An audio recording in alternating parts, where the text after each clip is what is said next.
Good evening, and thank you so much for joining us. We begin with breaking news: a deadly attack and a dramatic shootout at the Naval Air Station in Pensacola, Florida.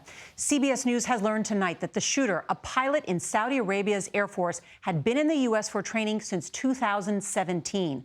But this morning, he stormed a classroom building and opened fire, killing 3 people. Police say they took him down in a gunfight. The base on the Florida Panhandle was on lockdown most of the day.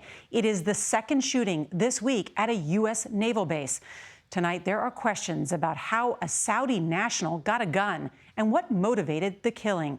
Jeff Pegues has new information about the shooter, but we're going to begin with Mark Strassmann outside the Naval Air Station. And Mark, I understand this is still an active crime scene. Yes, Nora, still an active crime scene, and more than 10 hours after the first shots, only essential personnel are being allowed inside the Naval Air Station as investigators dig into a fatal Friday morning. We have multiple patients at the front gate. Send as many EMSUs as you have available. At 6:51 a.m. came the first emergency call. Shots fired. A man with a handgun inside a training classroom at Naval Air Station Pensacola. He killed 2 people on the spot. A third died later at a hospital. Within 5 minutes, 4 different agencies were charging inside Building 633.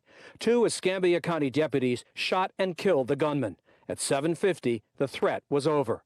Both deputies were wounded, one in the knee, another in the arm. 6 other people were also wounded, including Ryan Blackwell. He was shot 3 times. It covered a couple different floors. This is a rather large building. Chief Deputy Chip Simmons is with the Escambia County Sheriff's Office. When you get into a scene like that, it is a bit like a movie because you have spent shell casings all over. CBS News has learned the gunman was Mohammed Saeed al-Shamrani, a member of the Saudi Air Force. His motive is unclear. He was in training at the Naval Air Station, the Navy's primary base for aviation training. We have a international training syllabus. We have students from several different countries that come here. They learn aviation. They become naval aviators while they're here. The Naval Air Station is a sprawling facility. It's also home for the Blue Angels, the precision flying team. Heroics by Pensacola's first responders saved today's carnage from getting worse. They ran to the fight, not from the fight. And even though they knew there was an active shooter, and again, the chances of putting your life in danger are great, guess where they went? They went inside.